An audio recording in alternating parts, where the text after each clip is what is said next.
Running backs are a polarizing topic in Dynasty, and we're here to cover at least 3 popular ones and what you need to know about them this year and beyond. Coming to you live on Fantasy Now Plus and Finns Talk Sports Network, this is Dynasty in 30.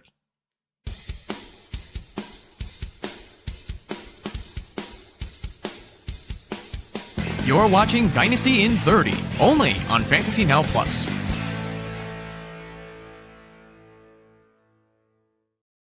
Ladies and gentlemen, welcome to Dynasty in 30, a brand new short show happening every Saturday afternoon at 4 p.m. Eastern on Fantasy Now Plus as well as the Finns Talk Sports Network.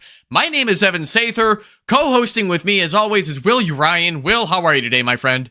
Doing great, Evan. How about yourself? Not bad. Just happy we get this off the whatever you want to call it. I'm glad we're finally getting this going. People need to know about Dynasty in July, and it's hard to believe July has already happened. I don't know how many Dynasty rookie drafts have taken place so far. My home one doesn't happen until another 2.5 weeks. All right. So yours is in process right now, which I can't wait to show the people at the end. Yep. Did you complete any other rookie drafts this year, Will? Yeah, so I'm actually in a whole portfolio of leagues. I've got about 20 overall. I'd say I've got, I think, 7 or 8 done already, with more to go. I think we've got a few orphans to fill out. But so if anyone's on Blue Sky, check out that post. Hit me up.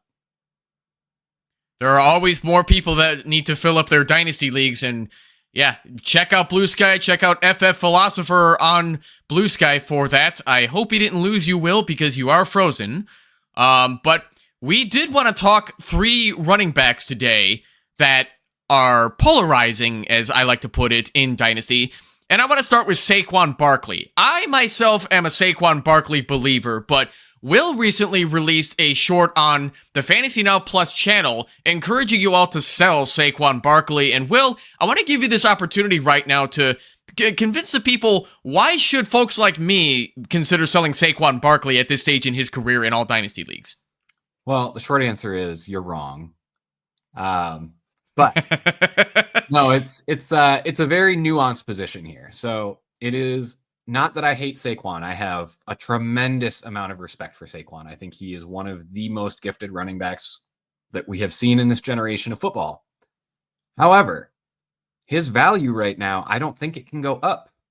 I mean, he just had a career best season, almost set NFL rushing record, played every game, missed one at the end for rest, but like he does not always stay healthy, as running backs typically will miss a game or two.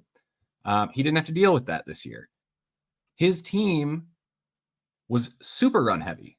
So it was a situation where he just got as much work as he could handle, was able to actually handle it. Everything just fell his way. And right now, if you look at some of the trades that you can get, I mean, at the top end, you're looking at 3 firsts, which sounds crazy. But I mean, I think if you can get that, you have to sell. I mean, there's no player out here that I think I would keep for 3 firsts, even the, Josh Allen's in Superflex, the,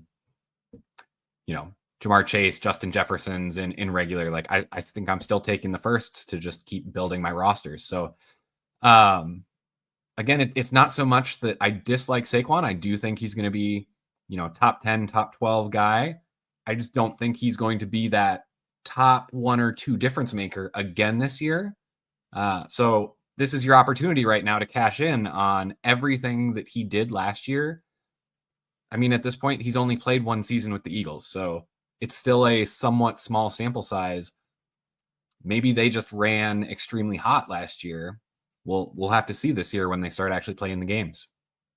I've seen a lot of folks all over social media, including Blue Sky, talking about how Saquon is there's a very low likelihood that he'll hit 2,000 rushing yards on the ground again, not even counting the receptions that he got, which were relatively lower compared to his New York Giants days, which that's not necessarily a bad thing in Saquon's case, because that just means the Eagles have real targets to throw to, and Jalen doesn't have to check down, because he's got those legs to take off. So when it's not Saquon, it's Jalen Hurts taking advantage of the tush push too on goal line. But even then, Saquon doesn't really need to hit 2,000 yards to be that guy, though, right, Will? That is correct. So I do fully expect this Eagles team to continue to be high scoring. I mean, they are set up for success. They've got a great core. This offense just has stars all around. I mean, like you mentioned, they've got Hurts throwing to AJ Brown, Devonta Smith, Saquon's running the ball out of the backfield. I mean, very capable tight end room. I mean, we saw Goddard miss a couple games, and Calcaterra stepped in and produced just fine. Wasn't a superstar in relief, but you don't need to be at that point when you're the third or fourth option. So I do think this is a situation where, you want to play with good players on your dynasty team. On good teams, they're going to score a lot of points. Saquon definitely fits that bill, but the price at which you can sell him kind of pushes me over the top. I think I would rather have other options at similar cost. I just wish my dynasty leagues were willing to pay up 3 first-round picks to get Saquon, because otherwise I'd sell him in a heartbeat for that. Yes. You can make a case to sell anybody in a heartbeat for 3 firsts, but I'm just not in dynasty leagues that people are willing to sell their future the way the Cleveland Browns did for Deshaun Watson. You know what I mean? Yep. So Saquon is a guy to me that I just don't feel the need to sell as my RB1. And even then, I don't think I'd be bad if I had to hold that bag when his value inevitably goes down, because Father Time never loses. But I wanted to ask you something else too, Will. Saquon Barkley does not have anybody noteworthy behind him as his backup, but I really liked Will Shipley in the playoffs with the load that he was getting in relief of Saquon. So if you have Saquon in Dynasty, should you also get Will Shipley as a must-have on your roster, or do you really not need anybody else behind him? That is a tricky question. I would say I really like having Will Shipley on my rosters. I think it's very, very clear if Saquon has to miss any time, it's him. I mean, they got rid of Gainwell this year, so they were pleased with what they saw. Haven't brought in anyone else to really challenge for the RB2 position. I don't think I'm going to make the distinction about having Saquon on my team and turning to Will Shipley as a must-have at that point. I just think he's one of those clear handcuffs that you want to have as a possible, if something happens, he could blow up and give you automatic RB2 production, if not RB1. So, I mean, if Saquon goes down, it's going to hurt your team, period. There's just no way around that. I don't know that Shipley is going to save you at that point. He's obviously, you can plug him in and play him. But I wouldn't be doing it only in situations where I have Saquon. I think he's one of those players that you want to target as kind of your end of the bench players you're not going to rely on him unless you know that he's starting. Yeah, I think I have to agree with you with that as well. And so before we move on to Chase Brown, I wanted to ask you one more thing about Barkley as well. Saquon Barkley, a lot of folks fear having him because of his injury history. That's notorious among fantasy football managers, even if it's not Dynasty. Are there any real concerns about Barkley's health that we should be panicking about at this point? Because my philosophy's always been, players are not actually injured until they are. So what do you have to say about that, Will? You seem to agree. Yeah, I mean, I'm certainly not going to discount his production this year. The only thing I think I'm going to caveat is he did get a huge workload last year. The human body is only made to take so much punishment. So I would be a little bit wary that if he, has a couple games of 22, 24, 25 touches, temper your expectations for the next week. We actually did end up seeing that later in the season. I had been doing some DFS playing, and there was one where over the previous 3 weeks, he had been over 85 touches. And so I was a little bit leery, and I said, he was the chalk play that week. And I said, I don't know, it's a good matchup, but this is one where I think they're going to ease his workload a little bit, let him rest up. Sure enough, I mean, he got only 14 points. So it certainly didn't kill you, but it was not the chalk that you were expecting. So that's the one caveat I will say is I think you'll probably see a decrease in workload to some extent, but I have no concerns about injury in particular. I don't think there's anything that's going to hamper him. You heard it here, folks. Do not fear any potential injury that hasn't happened to Saquon. Grab him when you can even in redrafts. Let's move on to Chase Brown here as well. Chase Brown on the Cincinnati Bengals had a phenomenal second half roughly of his season when Zach Moss went down with that neck injury. Chase Brown got forced into bell cow volume on the Bengals because they really didn't have anybody else. They traded for Khalil Herbert. Herbert looked terrible, and they didn't really have any depth. But this year they spent a sixth round pick on Taj Brooks as their new rookie running back, and he'll get his chances as well. I am not sold on Chase Brown repeating his RB10 season in PPR formats. I recommended selling Chase Brown way back in January on my personal Barely Fantasy YouTube channel. Will, are you as high on Chase Brown as others are in the fantasy, well, especially the Dynasty communities? I am not. Kind of exactly what you were saying. He got forced into this role. So he was one of those situations where I think if you had him last year, you struck absolute gold. Everything came up perfect for you. I mean, second half of the season, he was, I think, 74+% rush share, which is just absolutely insane. I mean, even over the full season, it was 60% sharing with Zach Moss. I don't think realistically you can ever expect that out of running backs not named Christian McCaffrey, Derrick Henry. And I will say, I think we've kind of chatted in the background of, I think the Dynasty community in general over expects what to get out of running backs in terms of the share. The amount of running backs who actually earn more than 50% of their team's carries is actually very, very small. A lot of times you've got running quarterbacks that are going to eat into that. The coaching staff is kind of monitoring their performance, monitoring their health. They'll keep them under a certain threshold. And if you look at the usage from year to year, you can kind of tell which coaches, where they're shooting for from a percentage standpoint, in terms of their splits from their top running back to their next running back. So I certainly don't expect Chase Brown to hit the 74% that he was hitting in the second half. I think, like you said, they did draft Taj Brooks. He is actually one of, I don't think I've left a rookie draft yet without Taj Brooks. Not because I dislike Chase Brown. I love the talent that he's got. So I don't know that he's going to get a ton this year, but I do eventually see him kind of moving into the role that Chase Brown has right now of kind of leading their committee in the future. Definitely. And don't get me wrong, I definitely think Chase Brown will always see over 50% of the snaps while he's healthy, but repeating an RB10 performance when he was forced into the role like we just discussed, I just don't think that's happening. But I'm not going to be mad if he's my RB2 though, right? I mean, exactly. Yeah. I think, and that's what you're looking at too, is, now if you're having to draft this year, you do have to pay up for him. But last year, I mean, he was not expensive to get. He was one of those like 1B type running backs that, after the clear starters are gone, you're trying to find good situations with some, uncertainty about roles. People, expected Zach Moss to come in last year and kind of control the backfield. Obviously that didn't happen, and Chase Brown kind of started to take over even before Zach Moss got hurt. But then once Zach Moss was hurt, obviously they didn't trust anybody in their backfield. So, I mean, it came down, it was literally just Chase Brown. They've got Zach Moss back now.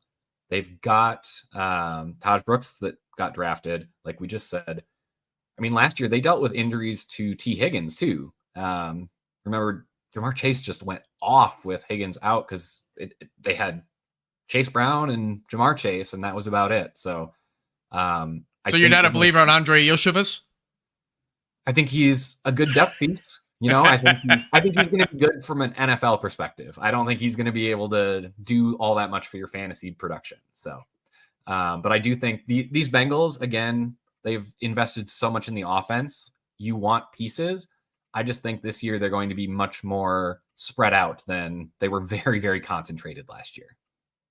Definitely. I think what was kind of grinding my gears about Chase Brown was just how many people are falling for what I'm perceiving as fool's gold, because when you look at Chase Brown's numbers against good defensive lines, he was not efficient on the ground at all.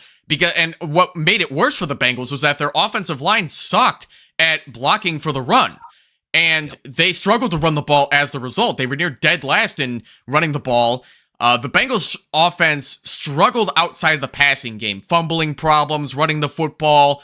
And it was just ugly on that front. And people look at me like I'm nuts when I say that, but I have to point out those numbers. And Chase Brown, I think, just when he's force-fed that volume, it reminded me of David Montgomery in 2020, where Tariq Cohen went down with that terrible knee injury, and then later on he had that Achilles tear while training, but that's a different story. But David Montgomery got forced into catching a lot of check down passes, which is not his forte at all, which is why you don't see that on him doing that at the Lions. They have Jahmyr Gibbs for that purpose. Now, that's how I see Chase Brown, as performing a lot of the same duties as Mixon, but I just don't think he's as good as Mixon, and it's not going to last. Are you in agreement with me on that part, Will? I am, yes. I think if you look at Chase Brown as a prospect, I don't think he's anywhere near what Joe Mixon was. Joe Mixon obviously had some character concerns coming out as well. But there was no question about the talent. So, you plug in someone who has the talent, sure, you can expect results. When you plug in someone who, solid player, he's definitely got his pluses. I don't think he's great at all that much from a running back perspective. I think he's adequate. I think he's not going to kill you. He'll get what's there, but I don't know that he's, you look at what Saquon is able to do behind a great Eagles offensive line. You're not going to get that. You're not going to get the Derrick Henry efficiency of just huge runs late in the games. Chase Brown is a volume play. If he's not guaranteed that volume, I don't think you're going to get the same results that you would be expecting. 100%. I see nothing wrong with that logic either, where I know that we want to believe in Chase Brown, but I just think Taj Brooks is going to eat into some of his volume, which is exactly what they wanted out of Zach Moss. I don't think it's going to be a true split backfield like they started at first. They just had some figuring out to do last year, too, with Joe Mixon's departure to Houston. Yeah. So I don't know if they've really fixed their offensive line enough to make it better for Chase Brown. And don't get me wrong, I'm not crapping on Chase Brown. I think he's still a decent running back at worst. He did a good job with how bad the offensive line was too, but he's just not Joe Mixon. And RB10, I think, is his ceiling, and it would not surprise me if they move on from him after his rookie contract is up. Exactly. I think that's a huge point too, is I don't know that there's a future for him there. So definitely something to keep in mind, and just keep monitoring what they do with that running back room, when, how they line up the contracts. Obviously they'll have Taj Brooks, but do they bring in other people behind Taj Brooks to maybe, move everybody up a notch when they let someone go? So definitely. So one more running back I'd like to bring up as well is Bucky Irving, the rookie sensation. I don't know if sensation's too strong of a word last year for the Tampa Bay Buccaneers. The Buccaneers running back room has been murky for quite a long time. They drafted Rachaad White. I don't remember if he was a third round pick or whatever, but he did okay with the volume he was fed, but he can rush when the defensive matchups are bad, but you could tell he was definitely not the answer the Buccaneers were seeking. Bucky Irving, I think, exceeded expectations, and they even have Sean Tucker behind both of those guys, who only gets roughly 10% of the snaps when both are healthy, but he absolutely can step up when needed. I'm not sold that Bucky Irving is going to be a bell cow for this Buccaneers backfield. Will, what do you see as Bucky Irving's value moving forward? I look at Chase Brown and Bucky Irving. I think they have a very similar perspective from the Dynasty community. I actually view their situations very, very differently. We just talked about Chase Brown being forced into the role, kind of getting lucky to get that workload. Bucky Irving took the exact opposite approach. He came in, he was the 1B to Rachaad White. He earned taking over control of that backfield throughout the year and had Rachaad White the entire way. So I think when you are projecting workloads, it's a lot easier to look at what Bucky Irving was doing in the late season, just that percentage of the share, and expect that to continue this year, because there's not really anything different about the backfield. So if he can continue to be that efficient and he starts getting the volume that he was seeing more in the late year compared to the early year, I think you're going to see, I think he was running back 13 last year. I mean, I think that's kind of mid-tier projection of what you're looking at. I think he's definitely got somewhere to improve. I also think that we did see a little bit of a fundamental shift last year once he did start to take over, which I'm going to give credit to the Buccaneers coaching staff. So we'll have to see, with Cohen gone, Do they continue that? Because they really leaned into Bucky Irving's skills in terms of which running plays they were calling. It did benefit him quite a bit, and he was much more effective on those gap plays than the zone plays. So I think if we see that trend continue, I don't see why he couldn't be a top 8, top 9 running back. He's young. The one caveat I will say is because he was a late pick, it is not very often that you tend to see guys, coming outside of the top 2-3 rounds at the running back position and hold on to a job for all that long. Think back to Kansas City with Pacheco, late round pick. He gets hurt. What do? They just call up someone they're familiar with. Kareem Hunt comes back, does basically what Pacheco was doing already. So I'll be curious to see what that split looks like in Kansas City as well. But, I don't think there is a compensation attachment there to Bucky Irving that you would necessarily like to see for a running back that you're going to invest that much into.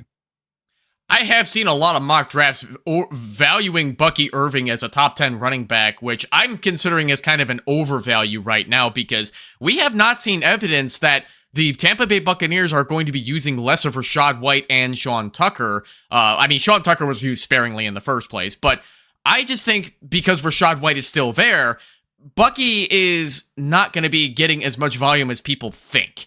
That could change. I could be wrong. And like you said, Liam Cohen is gone as well. He became the Jacksonville Jaguars head coach, which will be interesting to see how he runs the ball with their guys too. But I think people are way too high on Bucky Irving. I like his talent too, but he just doesn't offer consistent value in the passing game either, where he'll have his games with 6 or 7 targets against the Giants and the Falcons, but then otherwise he's just getting 2 targets and then almost nowhere after the catch.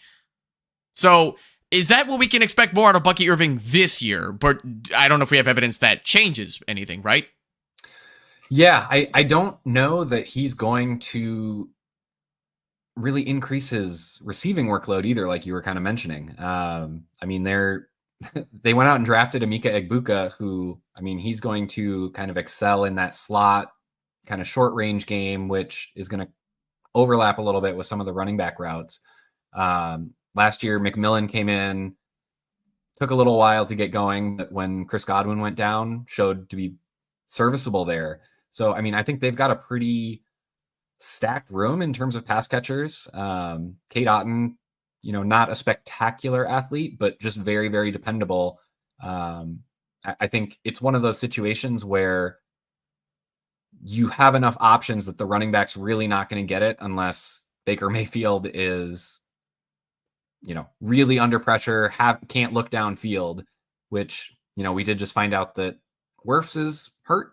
So not hurt, had surgery, I guess. So we'll see how that recovery goes. So we may see a little bit more in terms of check downs, screen passes, that type of thing early in the season. I don't think it's going to be consistently there throughout the season. Right. And I'll be curious to see what they do with Wirfs put on the pup. Basically out for the season at this point. So it would not surprise me to see the Buccaneers have to shift and rotate at left tackle and maybe a couple of other positions as well. The Buccaneers offensive line, I don't think is trash, but it's also not spectacular either. I love Vita Vea, but outside of him and Wirfs, I just don't think the guards are very good either. Yeah, definitely. What, out of curiosity, what is your take on the Tampa Bay receiver room? I know this is a running back centric show. I'm very curious since we got onto the Tampa Bay topic. Yeah, absolutely. Because it does correlate with the running backs as well, depending on game script. Mike Evans is basically this generation's Jerry Rice. He's not going to be losing any noteworthy volume, even with tight hamstrings or whatever. I'm not buying it. When he's on the field, he's going to get his targets. Now, he finishes the wide receiver 14 in PPR leagues last year, but that's not necessarily a bad thing. That's still top 15. He's still, at the worst, he'll average 3 targets against a tough Denver secondary, but that was week 3. The rest of the season, he was killing it when he was able to get on the field. And now they're going to get Chris Godwin back. He's hopeful to be able to play week 1. with his ankle injury that kept him out. And I think he's going to return to consistent volume, but Godwin is also getting up there in age, hence the need to draft Emeka Egbuka. I didn't watch a lot of him at Ohio State, but I think he will fit in just fine in the Tampa Bay offense with plenty of great veterans to learn from behind. And it's not going to be the Liam Cohen offense, but I think that with I can't remember the coaches off the top of my head. I think they're going to be just fine with the passing game. And like you said, I love Cade Otton as a sleeper tight end. Yeah, definitely. Yeah, I'll be very curious to see how much changes getting their veterans back. So I think it's definitely a good room to watch. Keep an eye out early in the season if we do start to see some usage changes. But I like your call on Mike Evans I think he's going to be another one of those underrated veterans that people are trying to get off of because they see that 3 in his age, the dreaded 3. But I mean, he's one of those you got to roll with him until he hangs it up. Definitely. So we're coming up with 4 minutes left in the show. Well, let's see your rookie draft that you're working on right now, because I'm sure the people want to see how you're approaching this 12-team rookie draft. As soon as you pull this up, I'll let you take over from here, explain how the league is set up and why you picked the rookies you have so far. Yeah, so right now we are heading into the tail end of the second round here. I actually have back-to-back picks. It is a Superflex Dynasty league that really values tight ends highly. It is a start 2 tight end with a 0.5 tight end premium for receptions. So it really emphasizes the tight end position, kind of pulls that up much more in contention with the running backs and the receivers. So right now, the way that I have gone, kind of started, I had the 105 and the 112 here. So somehow Travis Hunter fell to me. I'm not going to pass up that value. I think he's a great wide receiver prospect. If he wants to dabble in cornerback, more power to him. I hope that he gets a fair shake at wide receiver. They get him into the meetings, they get him installed into the game plans, because I think he could do some very, very special things with his athletic ability. I did pick up Cam Scatabo at the end of the first round. This team kind of needs some running back help, though. He was kind of that last expected to get good volume player there. I do like his talent. I don't know that he's got high-end upside just with kind of his lack of top-end speed. I think he's going to be one of the grinders, but he does have the frame and the tackle breaking ability to succeed in the NFL. You get 3, 4, 5 yards a pop. Coaches are willing to give you the ball. Did fill in a little bit of wide receiver with Kyle Williams here in the middle of the second. And now I am back-to-back at the 211 and 212. I think my highest player on the board right now is actually Jalen Milroe. He is actually my QB2 in this class. So I'm excited to see that Jackson Dart already went in the mid-second. I just think that the situation he went into is just really strong in Seattle. You had Geno Smith leave and they picked up Sam Darnold. Sam Darnold had a renaissance in Minnesota, but I think there are some questions as to how much of that is Sam Darnold, how much of that is the Minnesota offense. I'm curious to see what it will be like with the protection that he's going to get in Seattle. I don't think it's going to be great, and I'm very curious to see if we start seeing the same Sam Darnold we saw with the Jets, where he's starting to see ghosts, can't hit open receivers. And in that case, do we see Jalen Milroe a little bit early? Do we get to see that athletic ability in that offense? Because he's definitely got some talent. He probably does need a few years to develop still, but not many quarterbacks come into the league pro ready. So he's definitely going to be one of my top 2 picks. And then, as I did mention, because this is so tight end heavy, I'm probably going to add another tight end here. And again, my kind of favorite tight end here, I know Colston Loveland is the top tight end in the group.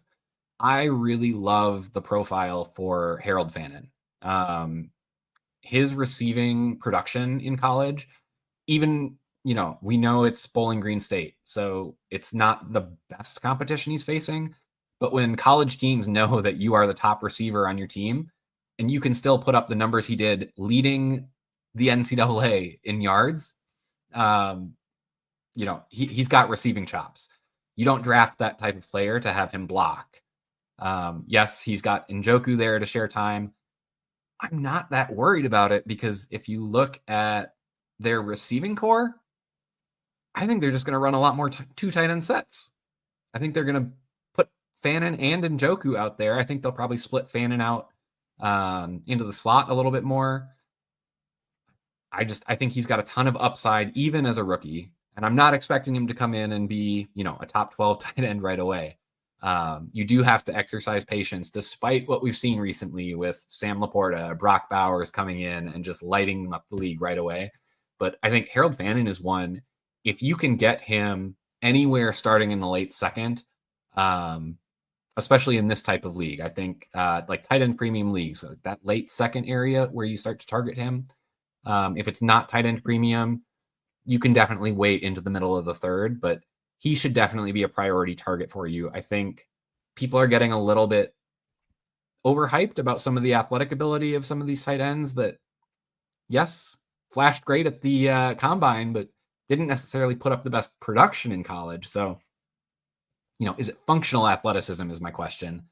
Whereas you've seen Harold Fannin comes out and he knows how to produce. He knows how to catch the ball and get downfield. So I'm going to go ahead and make my picks here with everyone watching. So please feel free to ridicule me if you must, but we will close the show like this as we are running out of time here. We're going to end this with a bang. Jalen Milroe. There we go, ladies and gentlemen. That's a great quarterback pick. I forgot you got the back-to-back pick, so here comes Harold Fannin, folks. Boom, double bam. Unfortunately, that is all the time we have for today. Ladies and gentlemen, thank you for tuning in today. Be sure to like this video and subscribe to Fantasy Now Plus as well as the Fins Talk Sports Network. The links are in the description of this video. We hope to see you back on Monday for the Fantasy Now Plus flagship show at 12 p.m. Eastern with Justin and Josh to hear all about what to expect from the AFC and NFC East divisions. Will and I will be back next week. Until then, have a great rest of your weekend, everyone. We'll see you next week. Take care. Thanks for listening. Be sure to like and subscribe wherever you watch or listen to podcasts.